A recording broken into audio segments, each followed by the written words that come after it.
बिस्मिल्लाहिर्रहमानिर्रहीम। आप सबको मुबारकबाद।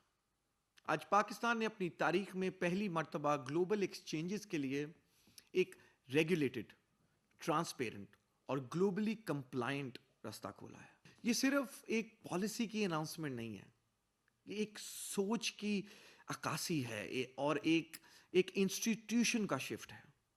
ये फ्यूचर की बात है। बाइनेंस और हुबी को दिए गए नो ऑब्जेक्शन सर्टिफिकेट इसी एक नई सोच का पहला प्रैक्टिकल कदम है। और मैं क्लियर करता जाऊं, ये एनओसी कोई शॉर्टकट नहीं है, ये कोई ब्लैंकेट अप्रूवल नहीं है, ये एक risk mitigated, phased, supervised entry framework का पहला स्टेप है, जो पाकिस्तान फर्स्ट है और दुनिया भर में यही बेस्ट प्रैक्टिस है। इस फ्रेमवर्क के जरिए हमने 3 चीजों को फौरन कंट्रोल कर लिया है।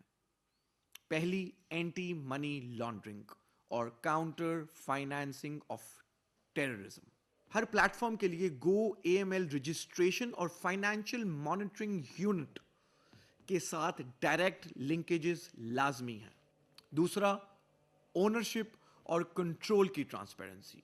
कौन मालिक है, कौन कंट्रोल करता है, कौन जिम्मेदार है। Fitness and proprietary checks, disclosures और वेरिफिकेशन के बगैर कोई एंट्री नहीं। तीसरा, एनफोर्समेंट टाइमलाइंस के साथ लाइसेंसिंग का रास्ता खोलना। जो एंटिटीज पाकिस्तान के कानून और ओवरसाइट के साथ आगे बढ़ेंगी, उन्हीं के लिए एक क्लियर और मेजरेबल पाथवे। इसके बाद ही लाइसेंसिंग का मरहला शुरू होगा। ये कोई नया एक्सपेरिमेंट नहीं है। पाकिस्तान ने कोई अनोखा मॉडल इंट्रोड्यूस नहीं किया। दुनिया के लीडिंग फाइनेंशियल सेंटर्स इसी तरह फेज अप्रोचेस में नई इंडस्ट्रीज को अप्रोच करते हैं। दुबई वारा पहले लिमिटेड अप्रूवल्स देता है और उसके बाद लाइसेंसिंग की तरफ जाता है।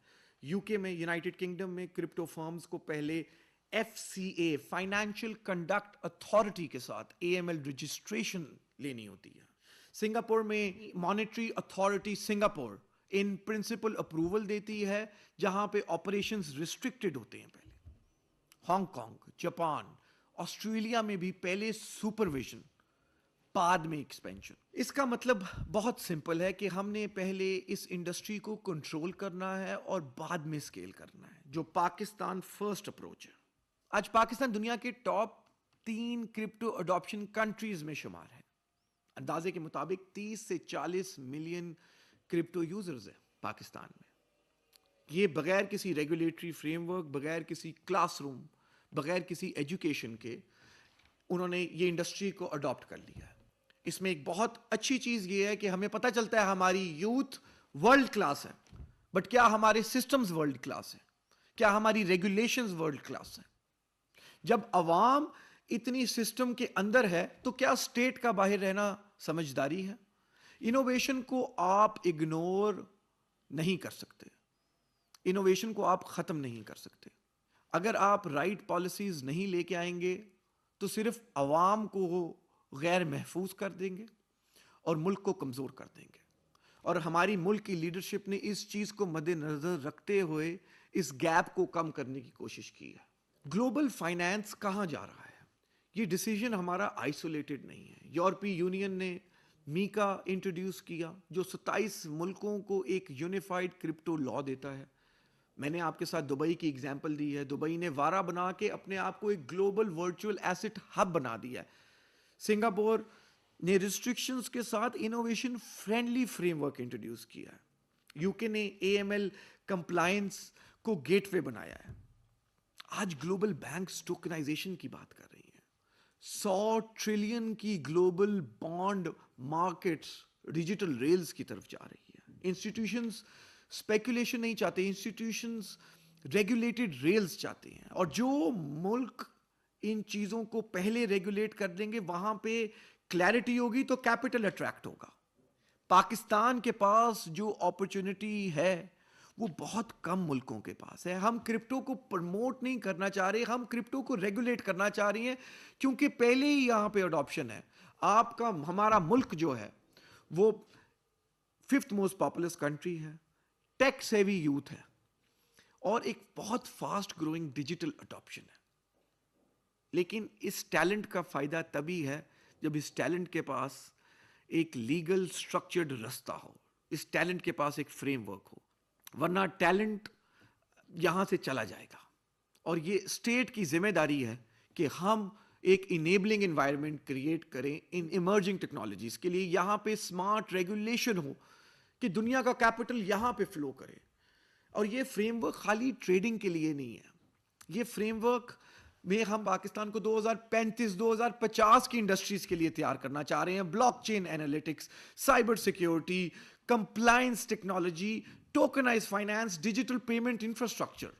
ہم چاہتے ہیں کہ پاکستانی یوتھ صرف کنزیومرز نہ بن کے رہ جائے, وہ بلڈرز بنے, وہ گلوبل ایکسپرٹس بنے, وہ گلوبل انوویشن ٹیبل پہ ان کی کرسی ہو.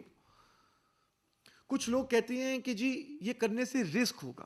میں کہتا ہوں یہ نہ کرنے سے رسک زیادہ ہے. ہم پیچھے رہ جائیں گے کیونکہ ہسٹری بہت سمپل ہے.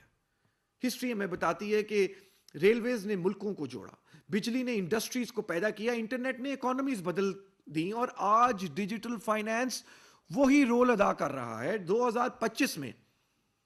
سوال یہ نہیں ہے کہ فیوچر کیا ہوگا, سوال یہ ہے کہ فیوچر کریٹ کون کرے گا, اس فیوچر میں کنزیومر کون ہوگا.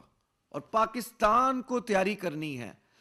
میں ایز اے ٹیکنالوجسٹ اور ہمبل پبلک سرونٹ, یہ میری ذمہ داری ہے کہ میں وہ چیزیں پاکستان کے لیے ریگولیٹ کروں اور وہ چیزیں لے کے آؤں جو آج سے 10 سال کے بعد ہوں گی, کہ پاکستان ریڈی ہو, ہم ریگولیٹڈ ہوں, ہم گلوبلی ٹرسٹڈ ہوں, اور وہ ٹیکنالوجی کے ذریعے ہم ساورنٹی کو مضبوط کریں, اپنے اکنامک مسل کو مضبوط کریں. یہ قدم اس ملک کی لیڈرشپ نے اسی ویژن کے ساتھ رکھا ہے. انٹرنیشنل کمیونٹی کے لیے پیغام سیدھا ہے, پاکستان انوویشن سے بھاگ نہیں رہا, پاکستان تو انوویشن کو ویلکم کر رہا ہے, پاکستان انوویشن کو ریگولیٹ کر رہا ہے, Pakistan is open for business. مگر صرف ڈیجیٹل ایسٹس میں ان کے لیے جو ہمارے رولز فالو کریں گے, پاکستان کی یوتھ کے لیے اپرچونٹیز کریٹ کریں گے, جو پاکستان فرسٹ اپروچ رکھیں گے. اور پاکستان کی یوتھ کے لیے میرا پیغام اور بھی سیدھا ہے, فیوچر کا انتظار مت کریں, فیوچر کی تیاری کریں, فیوچر کو کریٹ کریں. یہ این او سی جو ہم نے 2 ایکسچینجز کو دیا, یہ ہماری منزل نہیں ہے, یہ بنیاد ہے, یہ بنیاد ہے ان عمارتوں کی جو آپ نے رکھنی ہے.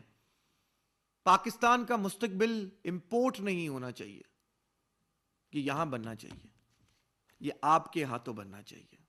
پاکستان ڈیجیٹل ایسٹس میں ایک گلوبل کیس سٹڈی بننا چاہیے, کہ ایمرجنگ مارکیٹس موروکو سے ملیشیا تک دیکھ سکیں کہ پاکستان نے اپنے ملک کے لیے ڈیجیٹل ایسٹس کو کس طرح ریگولیٹ کیا.